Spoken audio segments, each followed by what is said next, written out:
दोस्तों एक 16 साल की लड़की को हो जाता है ऑटो ड्राइवर से प्यार और फिर वही लड़की अपने आशिक को पाने के लिए अपने ही माँ बाप और भाई का कर देती है नरसंहार। नमस्कार आदाब, मैं हूं अरशद बीसरू और आप देख रहे हैं मेवात आज तक पर दिल दहलाने वाली क्राइम रिपोर्ट। दोस्तों आज की ये सच्ची घटना उत्तर प्रदेश के कानपुर इलाके से प्रकाश में आ रही है, जहां एक मध्यम वर्गीय एक फैमिली रहा करती थी और उस फैमिली में केवल 4 ही सदस्य थे।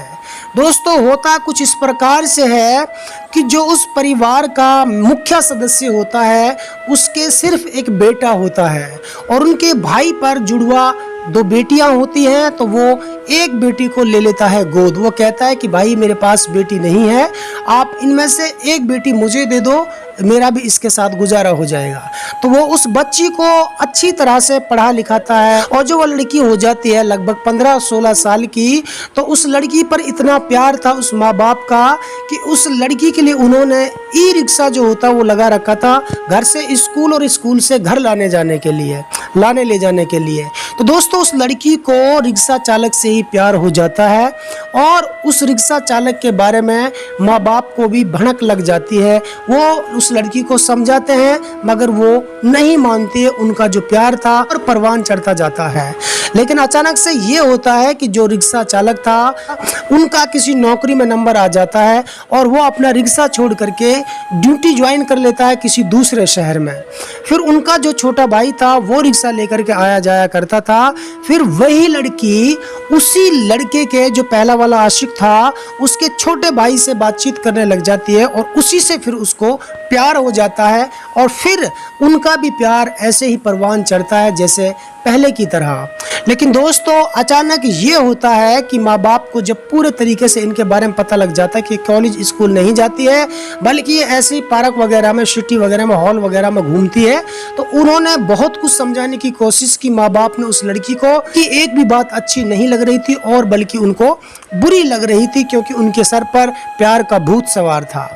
तो दोस्तों वो एक दिन प्लान करती है, वो लड़की दोनों लड़कों से फोन पर लगातार बातचीत करती रहती है और उन दोनों भाइयों को ये नहीं पता होता है कि ये लड़की हम दोनों भाइयों से बातचीत करती है, मगर उस लड़की को पता था कि वो दोनों से ही प्रेम प्रसंग करती थी।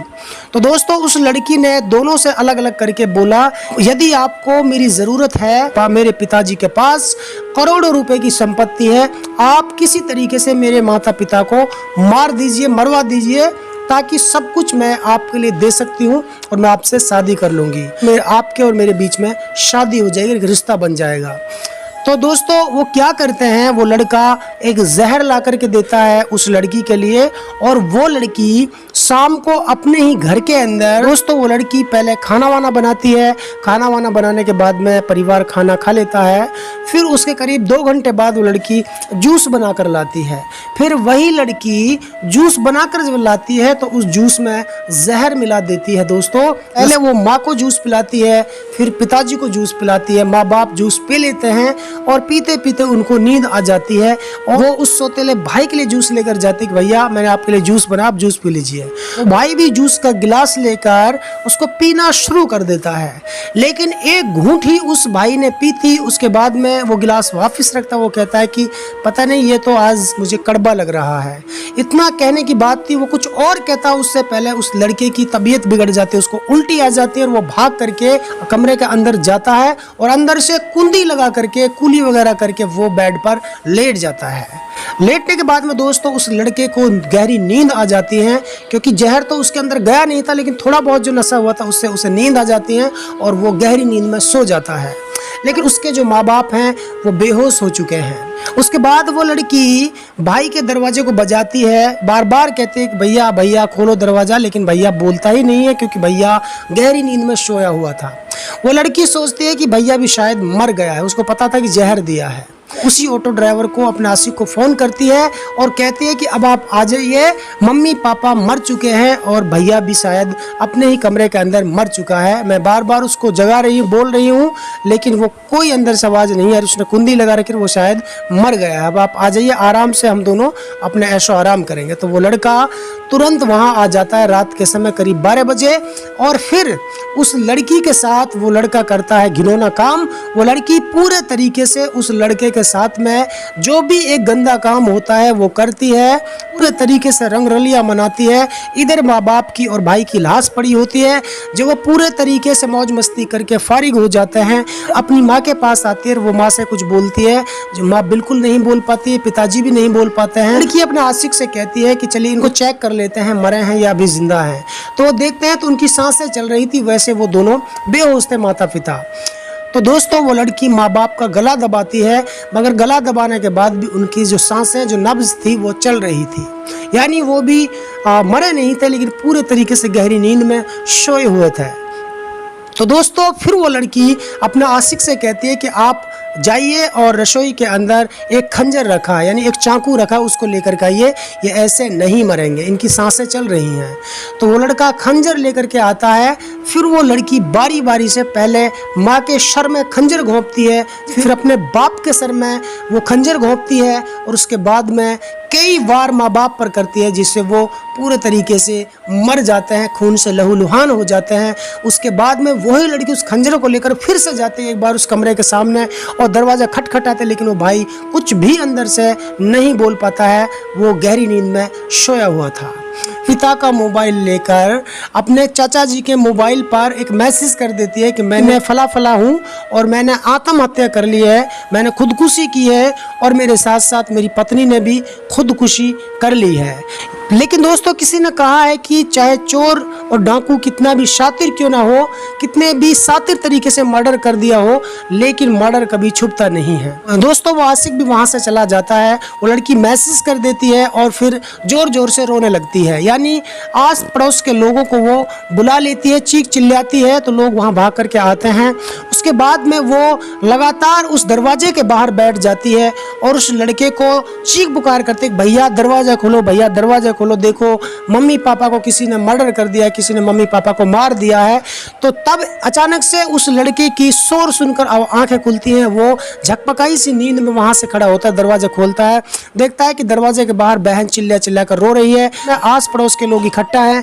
तो वो लड़का भी एकदम से घबरा जाता है, उसको पसीना आ जाता है और वो लड़का भी चीखने लगता है। दोस्तों तभी वहां पर पुलिस को बुलाया जाता है। पुलिस जब आती है तो पुलिस पूछताछ करती है, तो वो लड़की कहते हैं कि यहाँ पर 3 नकाबपोश व्यक्ति आए थे, 3 नकाबपोश जो व्यक्ति थे उन्होंने मेरे माता पिता का कत्ल किया था, वो मुझे भी मारना चाहते थे, मैं भाग करके कमरे में चली गई थी, मैंने अंदर की कुंडी लगा ली थी। लेकिन दोस्तों जब उस लड़के से पूछा जाता है तो वो लड़का बताता है पुलिस को कि मुझे कुछ भी नहीं पता है, मुझे शाम को इस लड़की ने जूस दिया था पीने के लिए, वो मुझे कड़वा लगा था, उससे मुझे इतना नशा सा हो गया था कि मैं सो गया था, मुझे कुछ भी पता नहीं घर में क्या हुआ क्या नहीं हुआ, मेरी आंखें सिर्फ अभी खुली है। तो पुलिस को उस लड़की पर शक हो जाता है, फिर प्रशासन उस लड़की से सख्ती से पूछता है। लड़की पूरे हालात के बारे में बता देती है, मैं दरअसल इनकी सगी बेटी नहीं हूँ, मैं इनकी सौतेली बेटी थी, मेरे पिताजी कोई और थे, इन्होंने मुझे गोद लिया था और ये भैया से ज़्यादा प्यार करते थे क्योंकि भैया इन्हीं का बेटा था, मेरे से ये कम प्यार करते थे। माँ बाप के बारे में उस लड़की ने कहा, जबकि ऐसा नहीं था, वो माँ बाप बराबर प्यार करते थे, लेकिन जब वो इनके आशिकी के बारे में इसको रोकते थे, डांटते थे, तो ये बातें उस लड़की को बुरी लगती थी। तो दोस्तों पूरा जुर्म उस लड़की ने कबूल कर लिया था और फिर पुलिस उस लड़की को अरेस्ट कर लेती है और उनको पोस्टमार्टम के लिए भेज देती है। तो उसके बाद में पुलिस इनको अरेस्ट कर लेती है, डेड बॉडी को पोस्टमार्टम के लिए भेज देती है और उस घर से कुछ ही दूरी पर एक मकान होता है जहाँ पर सीसीटीवी कैमरा लगा होता है और उस सीसीटीवी कैमरे में एक फुटेज आती है कि रात में एक लड़का अकेला आता है इस घर में और करीब 2 घंटे यहाँ रुकता है, 2 घंटे के बाद फिर से यहाँ से निकलता है, उसके हाथ में कुछ सामान होता है, कुछ पॉलीथीन होती है और वो चला जाता है। जाता है। तो दोस्तों पुलिस आरोपियों की धरपकड़ में जुट जाती है और उस लड़की से पूछताछ जारी रहती है। जिन लोगों के बच्चे नहीं होते हैं वो दूसरे के बच्चे को गोद लेते हैं। कृपया ये बात भी हमेशा ध्यान रखें कि दूसरे के बच्चे दूसरे के ही होते हैं और अपना बच्चा अपना होता है। ध्यान में रखा जाए कि गोद लेने वाला बच्चा कभी भी आपको धोखा दे सकता है। दोस्तों मेरा मकसद किसी की भावनाओं को ठेस पहुंचाना नहीं है, बल्कि आपको जागरूक करना, आपको सचेत करना है। आपको मेरी वीडियो अच्छी लगे तो आप इस वीडियो को शेयर करना और दोस्तों शेयर करना और कमेंट बॉक्स में अपनी राय जरूर देना। दोस्तों यदि आप हमारी इस वीडियो को फेसबुक पेज पर देख रहे हैं तो हमारे पेज को लाइक कीजिए, शेयर कीजिए। यदि इस वीडियो को यूट्यूब पर देख रहे हैं तो हमारे चैनल को सब्सक्राइब कीजिए और बेल आइकन घंटी को दबा दीजिए।